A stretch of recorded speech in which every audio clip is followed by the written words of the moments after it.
Topic natin ngayon guys ay tips para mapanatiling maganda ang ating buhok at malusog na hair growth.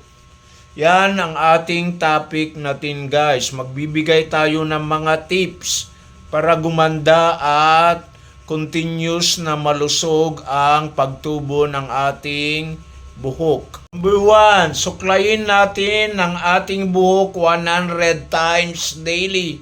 Yan ang advice ng mga hair expert at saka hair guru katulad ni na Ricky Reyes.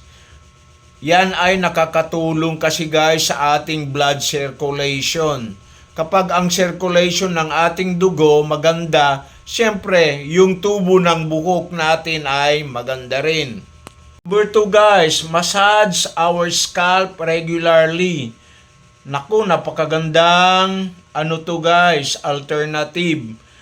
Nakakatulong sa blood circulation, nourish our hair follicles, at saka maganda sa ating hair growth.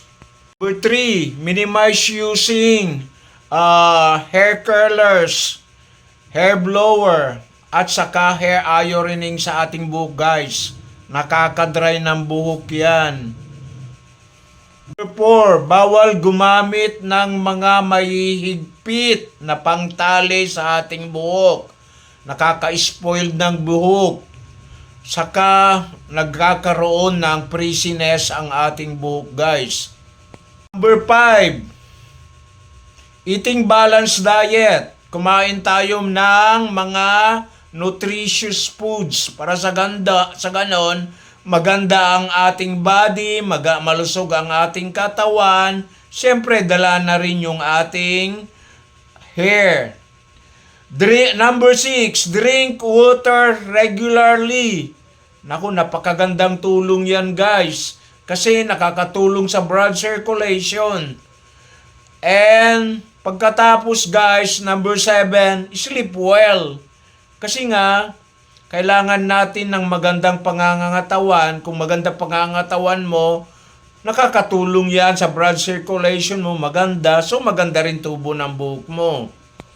Number 8 guys, gumamit tayo ng ultra mild shampoo. Pagkatapos, yung mga magagandang conditioners. Para sa ganon, ang ating buhok ay malusog, madulas, at saka hindi frizziness. Yun guys, ang ating mga tips para maganda ang ating buhok. Pagkatapos, maganda rin ang tuloy-tuloy na pagtubo ng ating buhok.